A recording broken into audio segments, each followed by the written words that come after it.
Hello, everybody. Just checking that we are indeed live.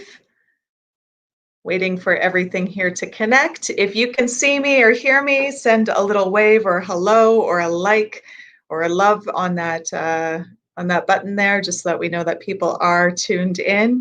We are going live right now on Facebook, Periscope, and YouTube, and we have a special live DWF live session today with Mike Downie. So just waiting to make sure we're all set up here. All right. If you're tuning in, you can let us know where you're watching from. I know that we have viewers all over Canada, but also even in other countries. We've had some in the US, we've had some overseas. So we would love to get connected with you in this. Now, I'm about to bring Mike Downie into the conversation. Mike, if you're not aware, he's actually one of the founders of the Gord Downie and Chanie Wenjack Fund. Mike and his late brother Gord founded the organization in collaboration with the Wenjack family.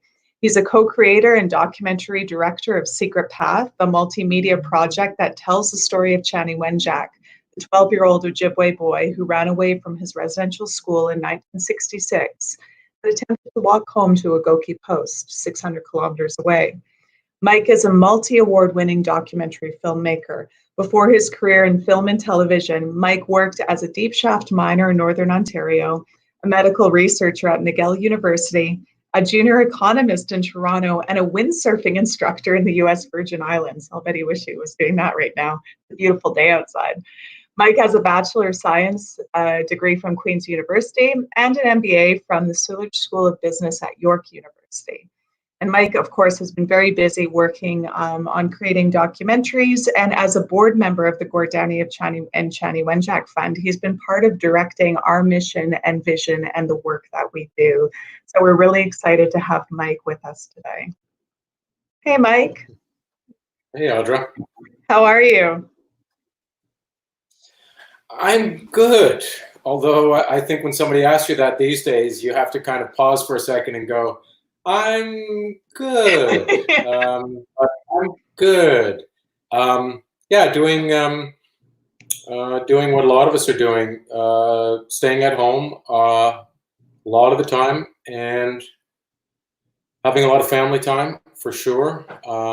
We have my wife Caroline and I have 5 kids. All 5 kids are at home, doing various things, working and. Will just found out yesterday that he's a camp counselor at Kilku, and they just announced yesterday that camp is done for the summer. Not surprisingly, but I think we were holding out hope for Will that he'd be going up to his favorite place and you know, being a counselor. But there's just no way they can't do it. So, but anyway, we're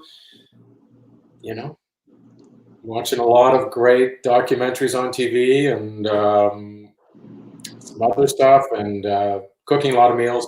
So we're doing pretty good. We're doing pretty good. That's good. It's a big shift for a lot of families. I mean, everyone in one household, especially if you have 5 kids. What's the age range of your family there? So our kids aren't kids. They're mostly adults, but. Griffin's 24. He's working from home. His job, he was able to transition and start working from home. Noah just finished Queen's. Will is a first-year university student, and we have twin girls, and Kate and Lillian. They're trying to finish grade 11, and they're doing a lot of distant learning for that. So yeah, it's a large group, but we're having some fun. I've got a cribbage tournament on the go, and that's going to take a month. But there's a $100 prize, so it's. Oh. Well, you work hard for the money. Then you may get that going in a month. It's probably a bad idea. There's probably going to be fisticuffs at some point over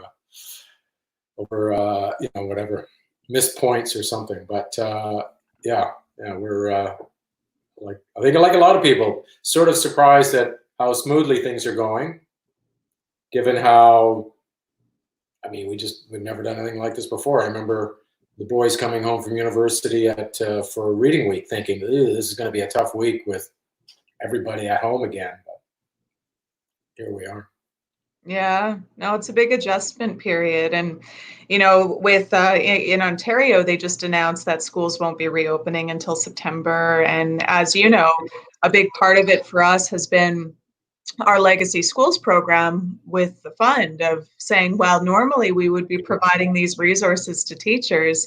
Now we're doing so much online, we're sending all of the resources out, and thankfully we'll still be packing our Legacy School toolkits to send out in September when hopefully everybody's returning to school then. Fingers Yeah. crossed. Yeah, I hope so. But we've been so grateful to be able to transition to doing so much online, and even our educator advisory circle, they've already been connecting online because they're all over the country. So it's a way for us to really increase and support that network. And then these live sessions have been a really great way to connect with artist ambassadors and other people connected to the fund and Secret Path, such as yourself. So really appreciate you coming on to chat with us. Well, you've done a great job, Audra. I've watched quite a few of them, and yeah, you've had great guests, and yeah, it's been interesting. Absolutely. Yeah, it's been an interesting journey for us. And for me, like, you know, being able to talk to so many different artists, and there's really been an incredible focus, I feel, on you know, learning from Indigenous people and sharing their teachings and knowledge. And there's, you know, the music and there's stories. It really is kind of connecting with that one person, that one story that helps to illuminate an experience that we might not have understood, like with Secret Path, you know. And I know you and I were talking even briefly in the pre-interview of what we're going through right now with COVID-19 and how that is affecting people and how one family can be so affected by it, but until it touches you personally, you might not feel it quite the same. Yeah, yeah. Can you tell us about? Oh, sorry. Go ahead, Mike. Yeah, no, it's a strange thing because I think, especially after the initial media buzz or whatever you know, however you've been getting your information, after that immediate sort of buzz wears off, it becomes, you know, really kind of theoretical, the disease. And we've got a documentary that we're just at the development stage, but it's chugging along. And what it's doing is it's doing a couple things. It's one, it's it's a science. It'll be a science doc, and it's you sort of doing a deep dive on the disease itself, and you start to look at some of the ways that this thing is transmitted, and it's quite insidious. Like, it really is. The whole idea of, you know, asymptomatic transmission, meaning, you know, I've got it right now and nobody knows, and I'm able to transmit it to other people before I show any symptoms, which is actually not that common for when, you know, for any kind of disease. Typically, well, not always, but asymptomatic transmission really is, it's scary because people are acting pretty normal, and they're spreading the disease. And the other part is brushing up against people who have who've been through it, and you know, the reports are real, and when you know, come across somebody who's lost a family member, you know, it changes it so quickly. And these aren't numbers. I mean, it's such, because it's a disease, and because it's, our whole thing of staying home is about flattening the curve. It's about numbers. Our whole strategy is about numbers. How to reduce the number of people that are going to catch it, and reduce the number of people that go into emergency wards. But you make the mistake if you stick with the numbers, because it's not about the numbers. It's about, you know, people dying, and it's a powerful disease, and they're just starting to understand it now. It's not just a respiratory disease, of course. It's an inflammatory disease as well. It causes blood clotting, and it affects the heart, maybe permanently affecting some of the major organs. So, you know, even we can just become. I just think, you know, we've been through a lot sitting around, and you get bored, and you get pissed off, and you get tired of it. And even you start thinking, I've done it myself. You start thinking, oh, maybe just get it over with. Catch it, and it's, you don't want to do that. You can avoid it until the vaccine comes. You're way better off because we're not even sure. If you get through it, I mean, I guess if you get through it without any symptoms, chances are it hasn't really done a whole lot to the body.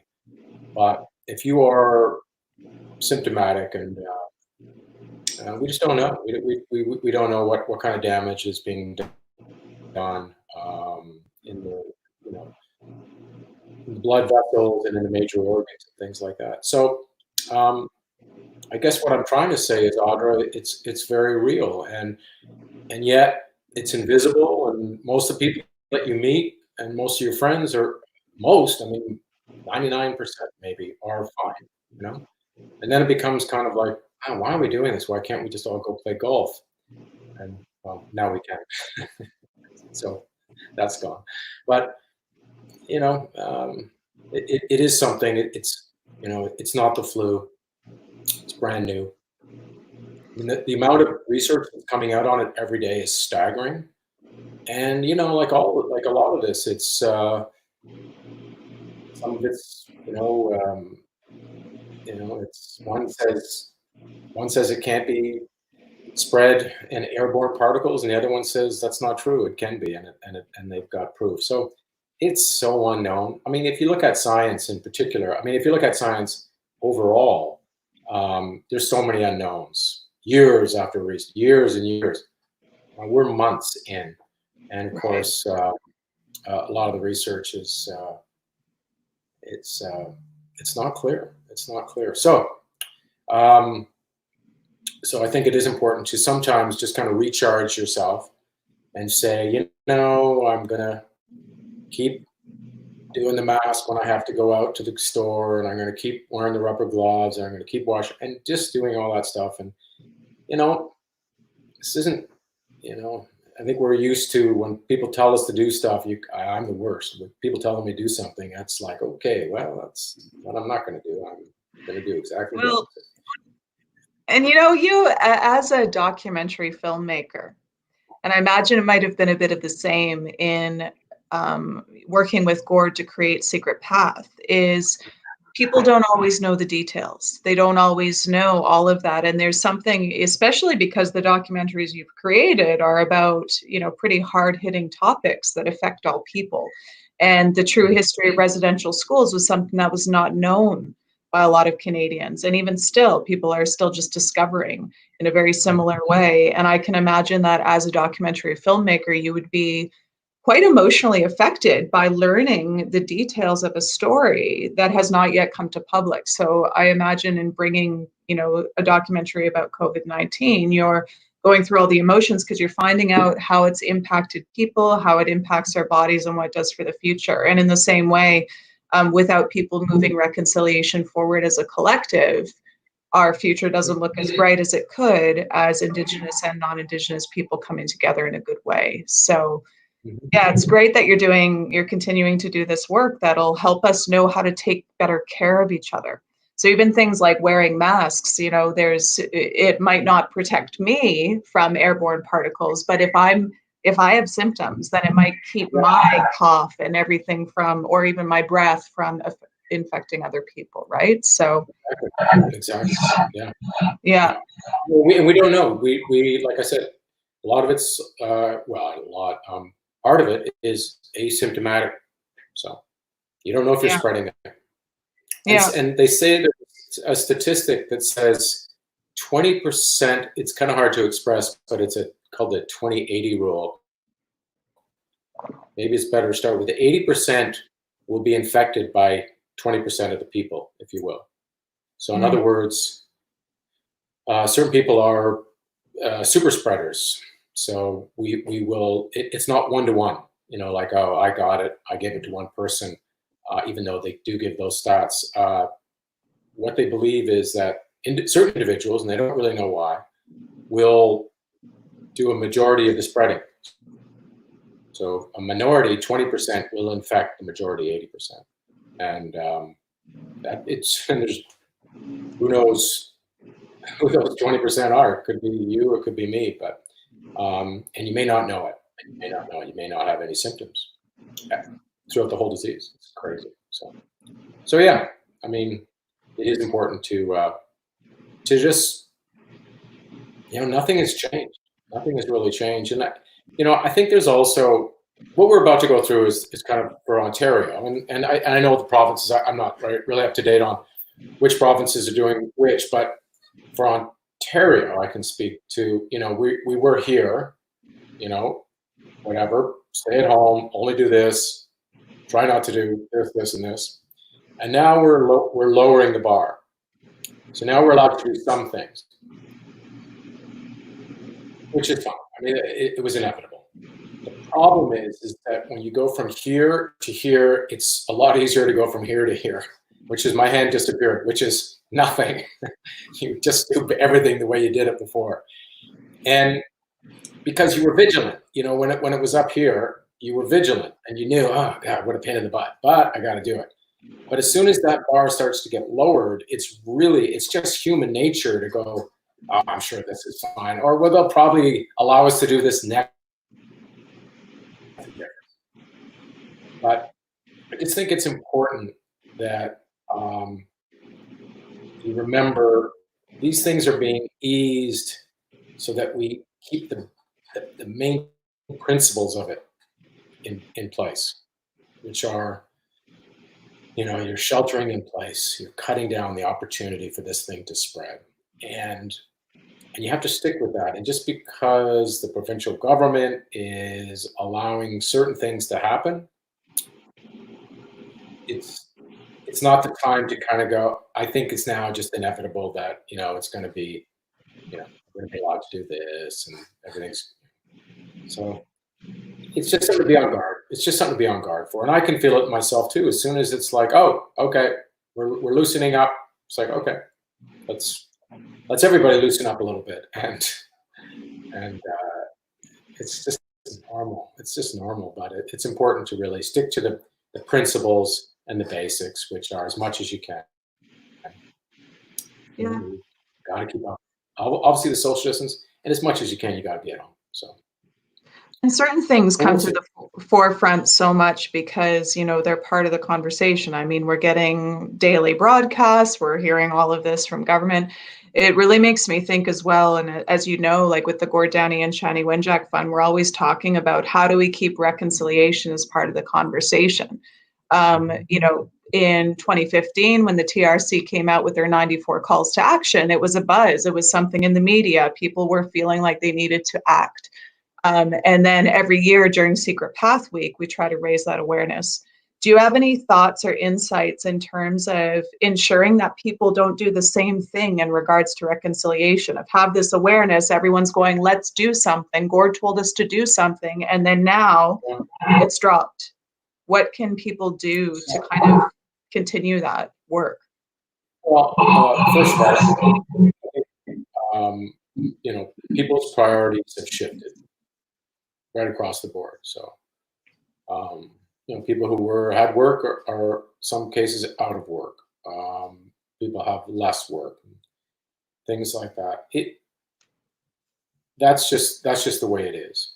People's lives have been changed.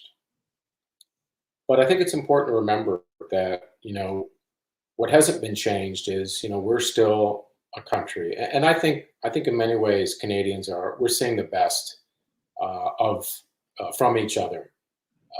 People are worried about the vulnerable in our society. And I think Canadians take a lot of pride that we hold the vulnerable, that we try to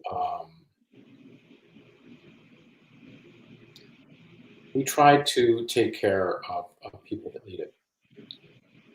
And right now, in tiny communities all over the country, we have Canadians who, have not been recipients of that kind of, concern and care for generations. And I'm talking about, Indigenous people in not just in remote communities, but in our major centers as well.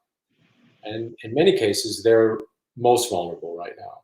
So I just think that, you know, when we think about, our elderly, and when we think about people who have long-term health issues, and we're worried about them, we also need to be, I think, worried about, everyone in our society who has been, in some cases, left behind. And they've been left behind by us, by the mainstream. Um, and a lot of these things go back generations. So I think it's important to recognize that, our lives, our daily lives have changed so much. Structural things in our society have not changed necessarily.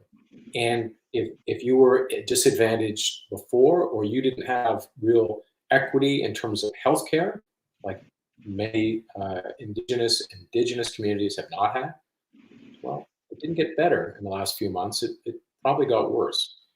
And so I think it is important that whenever you know, we're feeling, concern, or we feel like we're touching something in our heart that maybe we weren't as attuned to a few months ago, just to remember that it goes much further than just all the new insights that we've gained the last couple of months. We have, we have people in our country that can trace their roots back thousands of years, and who live day to day, who have a very tough existence. So I just think overall, I always say, Canada's a great country. Canada's a great country, but it's not perfect. And I think we need to pick up where we left off. I do think, right now, the concerns are, to keep people healthy, everyone, and that applies to each and every one of us. Particularly, we have to be thinking about people that are vulnerable, and um, and there's a lot. There's a lot of people that are vulnerable, and we all have to do our part. So I don't know if that answers your question, Audra, but I guess what I'm trying to do is acknowledge that things have changed. I think that what the Downie Wenjack Fund is trying to do, and raise people's awareness, and to motivate people to get involved in reconciliation. I know some people, well, I don't even know what reconciliation means. Well, I think you know. I think you know what it means if I say that it's about creating a country that's equitable and fair to everyone, especially the people that have been here the very longest. And so yeah, I think we're going to go through a lot, and when we come out the other side, I think we have to get right back to where we were before, maybe with even greater compassion and greater empathy. Maybe this whole exercise is empathy. And that's what's required, I think, for bridging the gap between Indigenous and non-Indigenous people is that,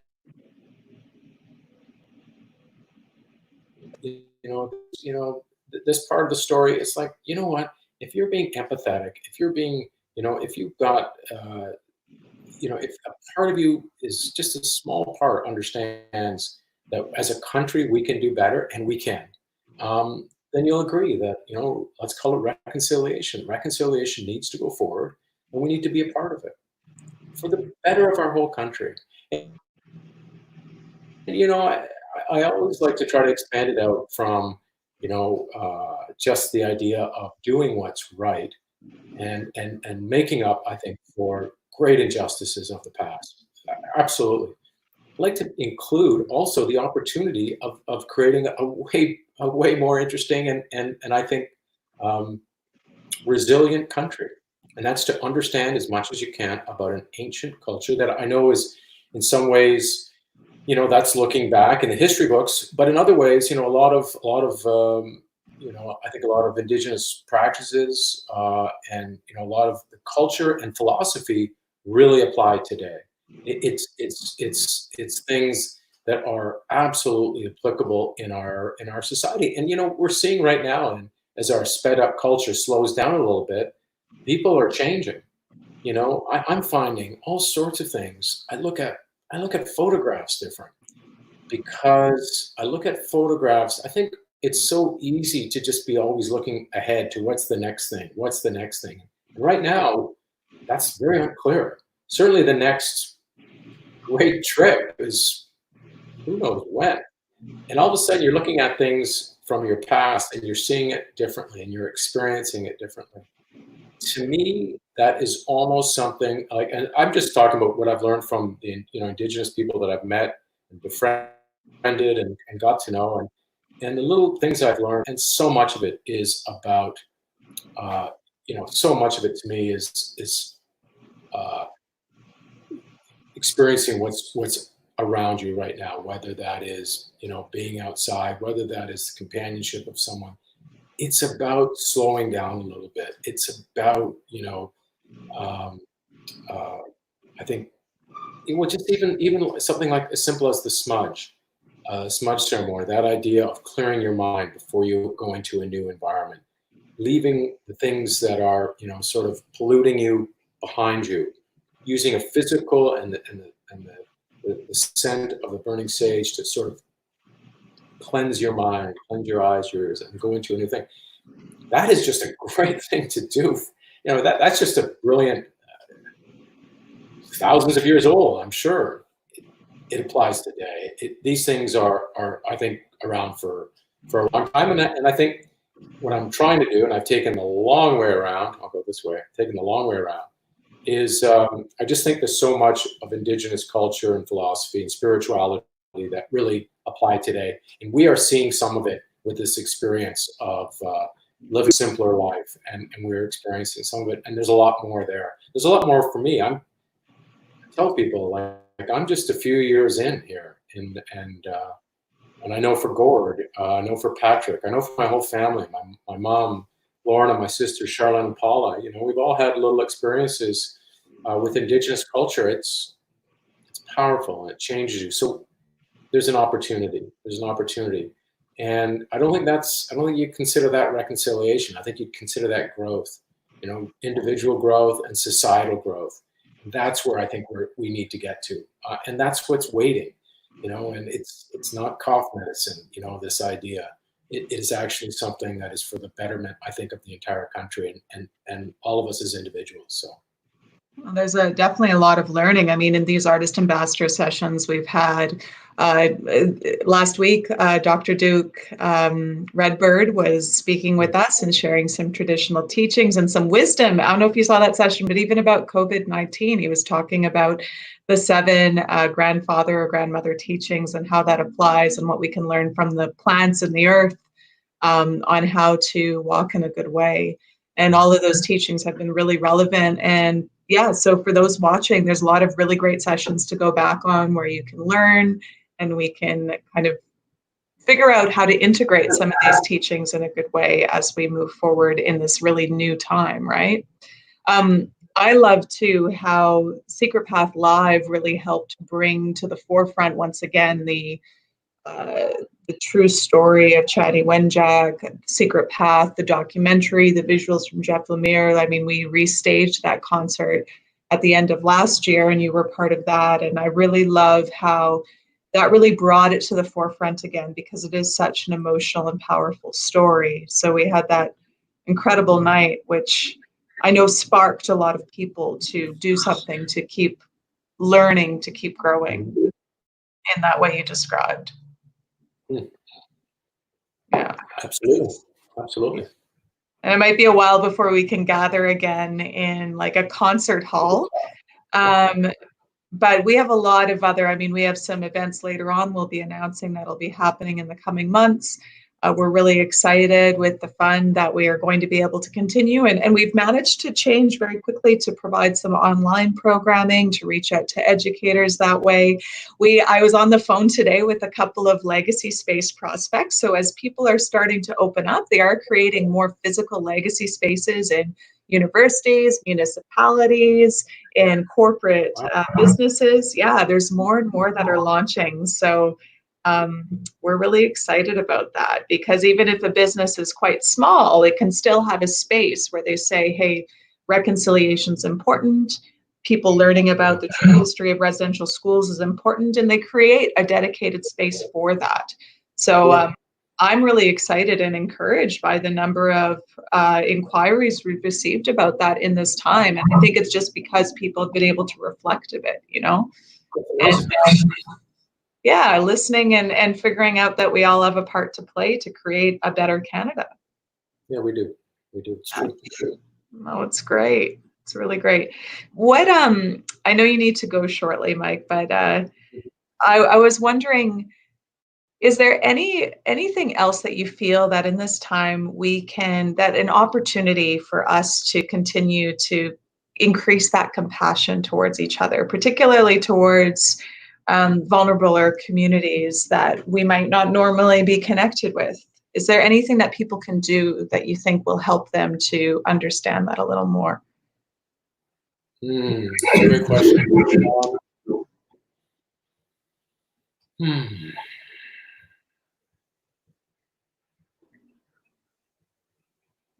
I don't know. I just think, this whole exercise is,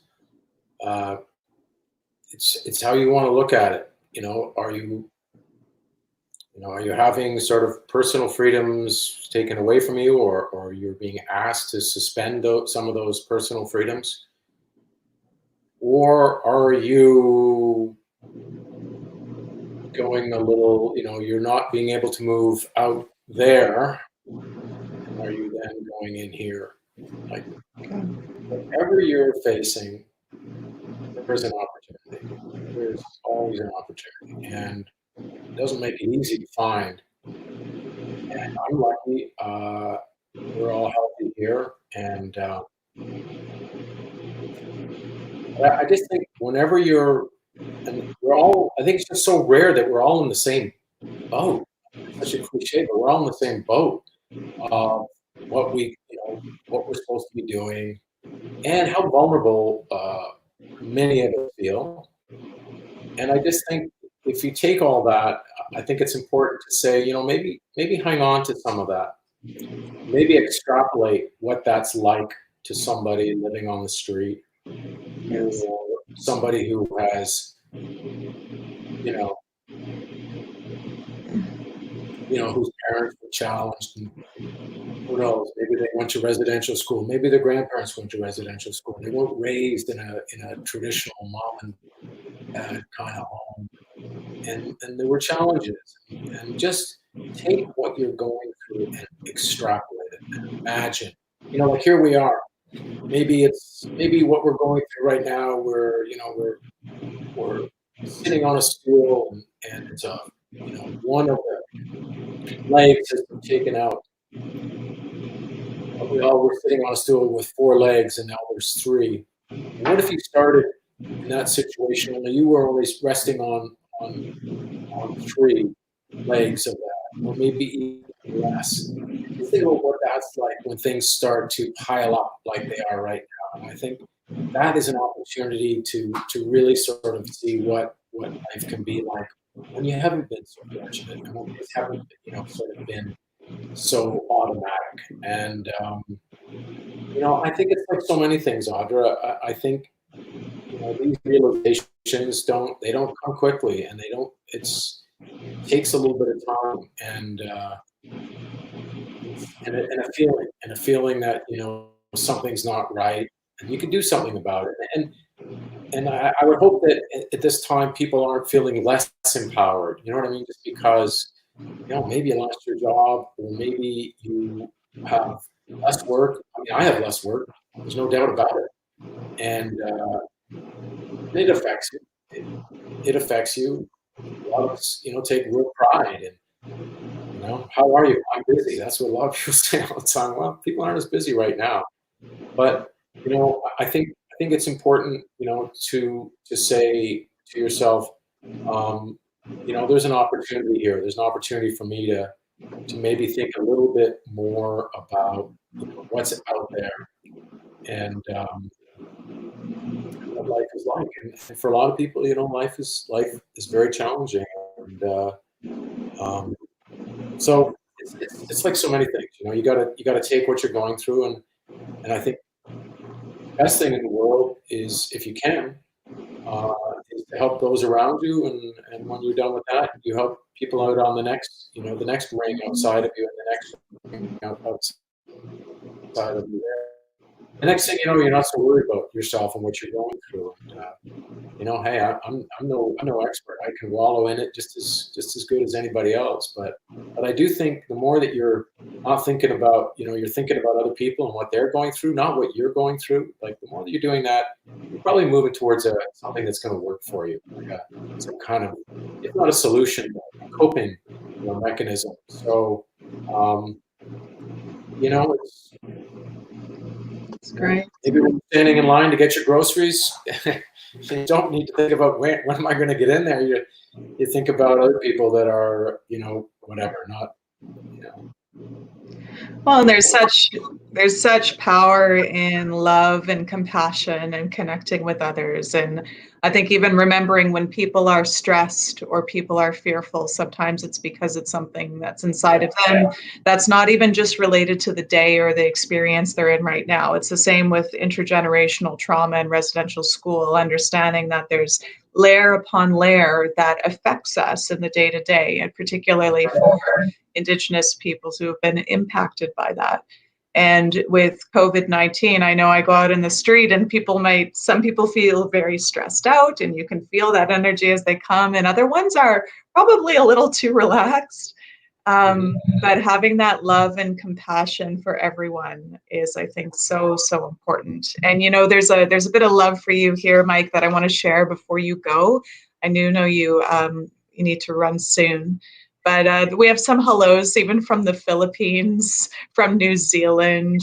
Bill says, hi, Mike and Audra. Shannon Louise says, hello to you both. Here's New Zealand. They're doing some really great stuff, not just around COVID-19, but also around the supporting Indigenous communities and the treaties that are in place there. And Mark Cooney, thanks for gathering this circle, moving towards a better country, and most of all, teaching the next generations, the children. And I know Mark and his son have been really involved in continuing the work and really even understanding Chanie Wenjack's story in a very personal way, which is so powerful. And Marcel says, thanks for this very thoughtful and inspirational discussion. I hope Mike and his family are doing okay. Yeah. So, Mike, thank you so much for taking the time to speak with us today. I look forward to hearing about the documentary as it does come out and learning. And I'm, hope that same love and compassion and the things that we talked about with going within benefits you and your family in this time, because I know there's a lot going on. So, and again, thank you for the work that you do with the fund and the way that you founded this organization with your brother and with Chanie Wenjack's family. We spoke to Harriet last week and the Wenjack sisters, which was just beautiful. And, it's incredible because you can have a project like Secret Path start the way that it did and then just grow. You went from sharing an article with your brother that then he wrote those poems about Chanie Wenjack, and then the album that came, the documentary that you worked on with him, when even when Pearl talks about getting the phone call from you, wishing it was Oprah. I mean, what beautiful connection. And that's what it was. It was reaching out. It was choosing to understand the story and then reaching out to the people connected to it. And I think that we have the same opportunity as Canadians, that even in this time of COVID-19, not just understanding our own personal story, but understanding the story of Indigenous people who might be in a community where they can't wash their hands because they don't have clean drinking water. Understanding that and then reaching out and connecting with those stories so that our hearts can be affected and we can build a better place. And there's a comment here from Harriet as well. We're born storytellers. I feel we've always been there waiting for the listeners. Thanks, Mike. Oh, Harriet. That's a beautiful comment. Thanks, Harriet. It's a good one. That's wonderful. Yeah. Well, listen. Let we should all be telling our stories and listening and letting them affect each other, and that's an important skill. I can tell you, for And my children will back this up. I can be a terrible listener, but I work at it. And listening is really important. And you can't learn unless you're listening. You just don't. You only know what you know, and but when you listen, you get to learn what other people know. So. It's again those ancestral teachings, right, that have been shared with us by Indigenous brothers and sisters about humility and wisdom and love and all of the ways that we can, embody those teachings, allow for us to move forward. So yeah, no, that listening is wonderful, Mike. Well, we've appreciated listening to you today, and thanks for being part of this conversation. I've enjoyed listening to you, Audrey. All right, take care. We'll talk really soon. Stay safe. Wash your hands. Bye, everyone. Thanks again for watching. Hi, everybody.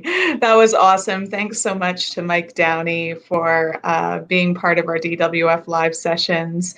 Do connect with us again later this week. So we have another session on Friday and a few more to end off the month. This has been a fantastic way to connect with everybody. So please do hit that share button. Remember that you can always host a watch party as well during these sessions. And stay in touch and be well. Thanks, everyone.